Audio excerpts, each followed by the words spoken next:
offensive line is, very aggressive, very fast, and they are one of the best O lines I played. And I gotta give a lot of credit to Michigan's O line too, because not only have they been an elite O line, they've been an elite O line for years and years. When I played them in 21, they were extremely dominant, and they've only gotten better since then.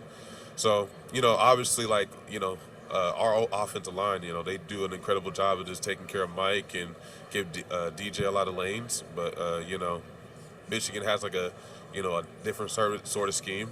And, Blake Corn's a really lucky running back, to play behind those guys. And, you just got to find your way to decipher that, figure out their schemes, their keys, and, be ready to go. Appreciate it. Yeah, pre-med regs. Just finished the pre-med regs, graduated with a degree in public and global health.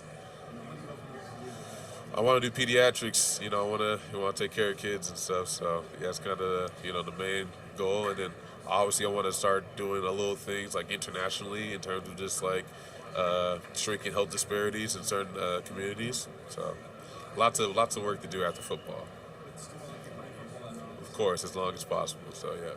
When you look back at your story, just the totality, Yeah. what makes you most proud and what stands out to you just from the I think as a freshman, like I had all these big goals, and like, oh, I want to play football, I want to like do all this, and then I want to go to med school and do all those other things. And like towards that process, there was a lot of times where I'm just thinking to myself, like, man, this is hard. Like, I don't know how people do this. Like, this makes sense why people can't do both. And just to be able to get to this point and to say that I'm like in a very comfortable position of being able to accomplish both those things it's a whirlwind, and it's just a testament to, the man upstairs for always taking care of me and always keeping me in my good spirits, and just not giving up, not letting anybody tell you what you can and can't do, because the world will tell you what you can't do, but at the end of the day, it's all God and it's all His will. It's no one else's will. So I'm very grateful. Just very grateful at all.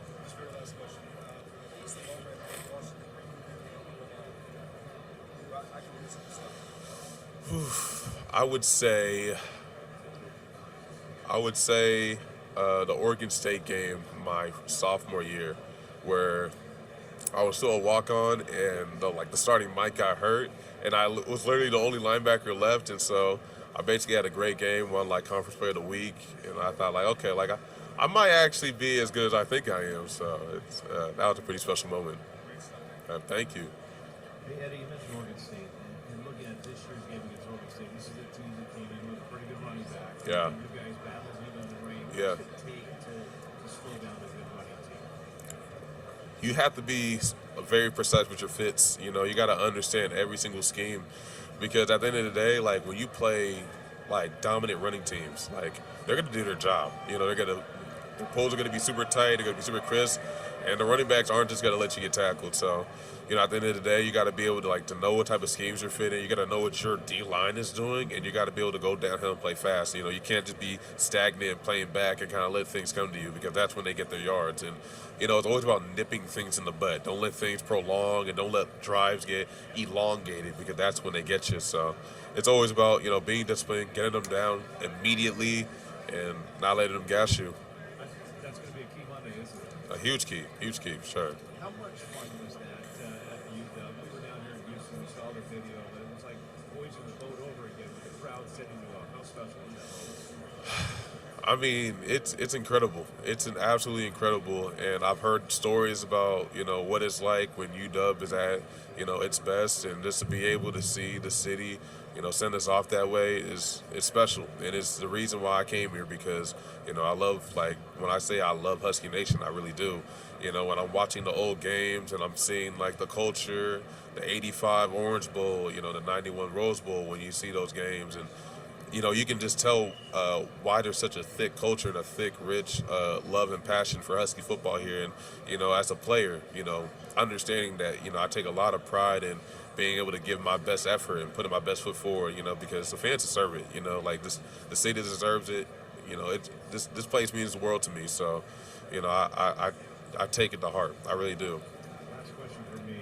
It's a whole team sport, but you guys have won 10 straight now by 10 or 20 points. You put that stat. How key are those guys on the team that have played on this team for 6 years, having veterans on the field on those big moments like that? How key is that? I think we just have a lot of experience of not winning those close games, and just like through reflecting and understanding, like what could we have done different in the past. You know, playing 6 years, you play a lot of games, you've been in a lot of scenarios, but you know, you start to learn and you get to improve, and that's like the most important thing. Like we've gone to improve week in and week out, and although we would rather win by 20 for the rest of these games, but you know, being in these close games, like it allows us to, you know, being able to execute at a high pressure, at a high level consistently. So, you know, I wouldn't have it any other way, but you know, it's just we try to play our best game every single time we get out there.